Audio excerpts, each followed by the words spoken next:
All right, guys, let's talk about strength training and how you can be performing it from any environment.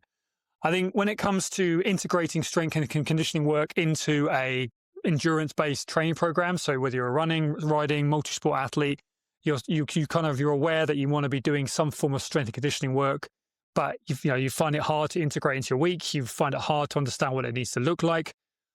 I've spent, or we have spent at Strength for Endurance the last decade plus kind of breaking these kind of barriers down, these reasons why like people don't stick to it consistently is because potentially their perception of it is maybe innocently one dimensional. They perceive it as only being able to do their strength training in a gym environment, for instance, or they can only be doing it with barbells and dumbbells and machines. And I think from day one, with my wife, obviously Polly being full-time triathlete at one point, and I was predominantly working with runners, cyclists, swimmers. Like, it was very evident that getting into a gym was always going to be a luxury. It was going to be something that maybe someone could get done once, twice a week, because of being time poor, but also just like the ability to kind of carve out a 2 hour gap, a 2 hour window within the day, where you're going to take half hour to get to the gym, hour in the gym, half hour out of the gym. Now, obviously, times have changed, and we're now at a place where, people have home gym setups, commercial gyms are far more readily available. People's timetables, working from home, hybrid lifestyles, there's a much more, a better opportunity to be able to get into gyms. But still, there's still like a lot of people struggle to consistently strength train. And I want to talk about how you can be doing it from anywhere, any place. Now, if you know our history at Strength for Endurance, you'll know that a lot of us, we initially kind of set up the business with this kind of remote-based training in mind. Like this was before online coaching and training was a thing. We were immediately kind of going to recognize that most of our clients were out and about, highly active, again, time poor, equipment poor, facility poor, as in they were, they were riding and swimming, and then everything else was just, we were doing from home. So for us, designing a strength for endurance kit, we put this together 10 plus years ago. Again, before, I don't know, not to say before Amazon was a thing, but it was more before Amazon was a big thing, where, we put together a training kit, which consisted of a couple of resistance bands, a long resistance band, a suspension trainer, and an online kind of online training program that helped people just train from anywhere, any place, anytime. Because there were always these non-negotiables that we could all be working on within our strength and conditioning to make sure that we are maintaining a good level of strength, and we're rehabilitating old injuries, and we're preventing injuries in the future by remaining strong in some of those weaker areas. This can be done with body weight. This can be done with resistance bands. The key thing is, guys, is knowing what to do and when to be doing it and how much to be doing. And that's obviously where the kind of the art of this all comes into play. But, not to brush over it, but a lot of people struggle to do their S&C work on a week-to-week basis, but yet they know they kind of need to. They're getting older. They've had previous injuries. They have an expectation that they want to push their body beyond its current abilities. You want to push the volume, push the intensity. You want to be faster. How are you going to create those improvements in performance? Yes, time on feet. Yes, getting up to the track, putting those interval efforts in, recovering, fueling, but on a physiological standpoint, you're trying to develop the muscle tissue. You're trying to develop the ligaments, the tendons. You're trying to synchronize your body to move more efficiently, more economically across that terrain. And you want to be giving yourself opportunities within the week to be doing that. And this is where your S&C training comes in. And, a lot of people want to put S&C up on a pedestal, myself included. I've spent my entire career passionately building people back from long-term injuries. I've seen people go from amateur basis to all the way through to being able to be almost semi-professional because they've built a body that can withstand the high volumes of training, and they can keep turning up month after month, and they've got themselves to a place where they're now consistently podiuming because they've had this professional outlook on their training. They haven't just thought about their endurance training. They thought about, how do I develop my body, my strength and conditioning? Now, these improvements over time aren't just built in the gym. They are built through behaviors, habits, routines, and these are built through periods of time when potentially you don't have access to a gym. You're training from home. You're training from a hotel room. You're training from whilst on holiday. And we may not have all the equipment that we normally would have on program, but guess what? We adjust the program. This is the thing I think people can't get their head around, and it is as obvious as it sounds. Like, You should be adjusting your program on a week-to-week, month-to-month basis based on your lifestyle, based on the phase of training that you're in, not dropping it off completely. And the fact is, a lot of people just drop it. It just drops away and they just stop doing it. Now that goes against everything that you're kind of invested in. You are completely bought into the fact that you want to be a better runner, better rider, better multisport athlete. You know that you have to keep turning up week after week and keep putting that particular type of work into your body if you want to see the benefits of all the efforts you're putting in. Same thing with your strength and conditioning. That investment needs to be there time and time and time again. Like those warm-ups, those recoveries, those behaviors around improving your mobility, making sure that we're working on those key areas of weakness, hip flexors, lower back, hamstrings, working on your core strength, like your single leg strength. Those things can be done and want to be periodically worked on a week-to-week basis. Again, it's just based on your perception.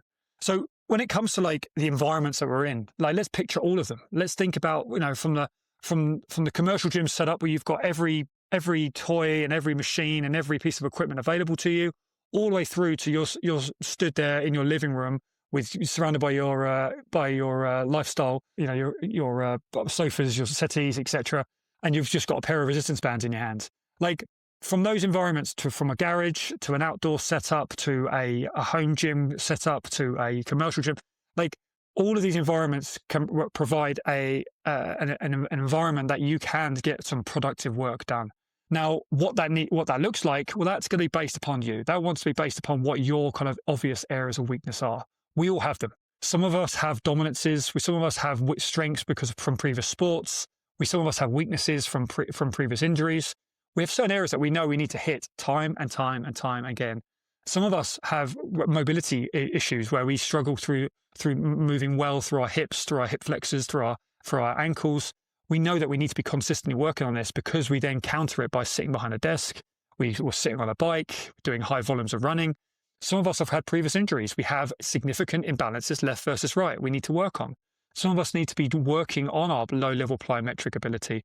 All of these so far, guys, require no equipment. They require just a recipe of exercises or drills that you can do. You just are autonomous to you. Being able to hinge at the hip, moving to a squat pattern, being able to get onto the floor, but go into that lunge position, open up the hips, lying on your back, doing a crucifix stretch, but just stretching out your lower back. There's certain things that you could be doing every single day that are going to help you towards this strength training, kind of bringing this strength training element into your program. Again, it's just based on your perception. At Strength for Endurance, we're constantly adjusting someone's program. So if we've got access to a gym, we're going to be obviously giving them more of a gym-based program because we can bring a level of entertainment, a level of versatility, a level of variation into their program. We can start to load them with weight plates, with barbells, with dumbbells, kettlebells as they progressively increase their loading through their body. But then we also on the same program, we might give them a hybrid program where they're training from home, and it may be more of a kettlebell, dumbbell based program. We're going to be working the same movement patterns, but potentially we'll be working with less load, with less complexity. We'll be stripping those exercises back. Same thing if you're traveling on holiday, we would be also then going, okay, right, we're not going to pack dumbbells and kettlebells. We're going to pack our resistance bands and maybe our suspension trainer. Then from there, we've now got body weight resistance band and suspension trainer based training program. That can be done from a hotel room. And I can tell you, I've spent 10 years plus making these types of adjustments. But the point of difference, guys, is those that are consistent with their behaviors, with those autonomous behaviors around their strength and conditioning, guess what? They are the ones that are kind of preventing the onset of injury.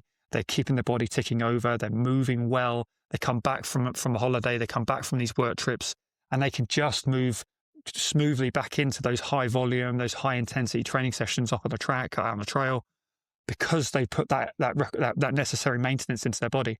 Now, don't get me wrong, we pretty much strip this back as well. We might go, right, let's think about what the key 3 to 4, 5 exercises for that person. We want a lower body compound exercise. We probably want to work on some low-level plyometrics. We want to work on some single leg work. We might want to bring some core and maybe some posterior chain hamstring work in, because those are generally the big areas that all of us can be benefiting from. And for the rest of time, as we age and as we want to do more with our body, these are always going to be the exercises that we can be kind of leaning into. But again, you can be doing these body weight, resistance band based. You can be doing these with a little bit of assistance from a suspension trainer or a chin-up bar. You don't need a lot of equipment. Yes, we can then start to load it up with dumbbells, barbells, kettlebells, machines. But understanding that, being able to do it out the back of a van. We've got people who are traveling Europe right now who have traveled from event to event in the back of their big camper vans. We've had people attaching suspension trainers to a tree so that they can then work on their mechanics, on their mobility, so they can get back on the bike and do another 8-9 hour ride on that day, or they can jump out on a trail and do another 3 or 4 hour run. They're constantly working on those fundamentals, but it's perception, guys. And for every one of you listening, we've got to find ways of bringing these types of training into your lifestyle where you're like, right, I know what my warm up needs to look like. It's a bodyweight dynamic warm up routine followed by some resistance band work. Why? Because we're trying to engage those key muscle groups. We're trying to organize your body. And again, you can be doing that in a corridor of a hotel. You can be doing that in the corridor of your home. But what you're doing is you're allowing your body to be ready for the work ahead. Like beyond 30 years old, all of us start to move a little bit more dysfunctionally. We start to feel a little sutiffer. We recover slower. So how do we counteract that? With better behaviors around our strength and conditioning work. And again, bring that. There's such a wonderful spectrum that your strength and conditioning that sits on. And like great strength and conditioning work, as I said, can be done in a hotel room with body weight, resistance band work, all the way through to working in the best fully equipped commercial gym in the world.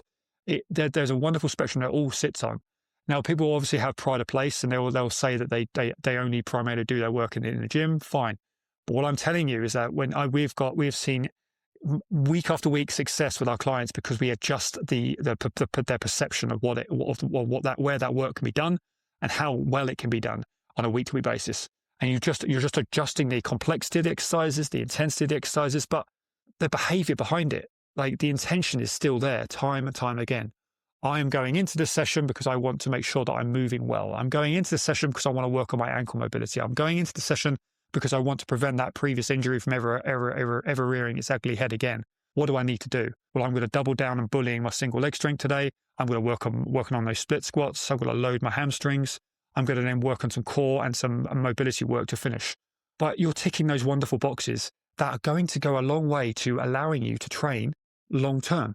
It's not a good enough excuse, guys, to say you don't have the time, you don't have the equipment, you don't have the finances. It's like, guys, we're talking about a £5 investment in resistance bands. I'm talking about a £10 investment in a suspension trainer or a chin-up bar. And you've suddenly got everything you need to start bringing in 2 to 3 strength and conditioning sessions a week. This is going to go a long way to rehabilitating an old injury, but just building up your ability to tolerate a lot more work in the future. Like, you've got to be thinking this way. Like, what is your why? Why do I need to be doing my strength and conditioning? Because you have no interest in being injured. You have every interest in being able to kind of ask your body to do more and it be ready to do so. But how is it going to tolerate more load, more impact, more volume? Well, yes, time on your feet. But again, you've got to think about the physiological impacts, like my ligaments, my tendons, my muscles, my bone tissue. Like, you want all those areas to be constantly being worked upon, like, and in terms of like they're constantly in development. You can be doing that by loading it with body weight, loading it with a resistance band, loading it with free weights. But again, it's this perception of where you're doing it. Car parks, hotel rooms, back gardens, like it's all being done as we speak, guys. And we are just tailoring it to the individual. And we build out hybrid programs where you've got one gym, one home gym, and one kind of on the go kind of travel session. But across the week, we're hitting 2 or 3 times. We're hitting some key areas of weakness that just we cannot afford to ignore, because through high volume training, we're going to overload. We're going to compensate. We're going to create these compensations, which are then going to potentially rear their ugly head into some form of injury. So we want to be thinking along the way of removing this barrier of like strength training can only be done in certain environments. It can be done anywhere. I would love to prove the point to you. Like, if you look at any of our stuff on YouTube and stuff, you'll see that, and social media, you'll see people performing in all different environments. There's no bias. But the bias that we have, as you always know with us at Strength and Endurance, is that there has to be this non-negotiable relationship with your levels of strength and conditioning and your expectations of building endurance performance. Because you can't. People are kidding themselves if they think they can just keep building more volume, more intensity on top of a body that is simply, you're not investing time and effort into building the chassis, to building that body from the outside in. We've got to be putting that work in. And that's where your strength and conditioning comes in. So guys, I want you to just take a moment and to think, right, the barriers that I've currently got in terms of why I'm not strength training, are they strong enough? Could you be bringing in your strength and conditioning work on a two, at least twice a week? And you've got a couple of different environments you could be doing in. You just need to sit there and go, right, I need a little bit of guidance in terms of what this needs to look like, what my key exercises, the key priorities within my training program need to be, what that needs to look like, bit of entertainment, bit of goal setting, and we start going. That's what I would be looking for. That's what I'm always looking for someone. I'm looking, right, where are the struggle points? How am I going to create some real buy-in here? How am I going to remove some of these barriers? But that's what a good coach should be doing, is removing those barriers for you and going, yep, no worries, but we still got to work on this, this, and this. Let's bring that in pre-run, post-run. Let's bring that on a Monday morning, Monday evening, whatever it needs to be. As soon as you start getting traction with these types of behaviors, guys, these is when you start to see your body shift. It starts to behave the way you want it to. And that it comes from this diligent kind of mindset around your strength and conditioning. Guys, as always, any questions, let me know. Just sharing my thoughts on obviously a couple of these key things. Speak soon.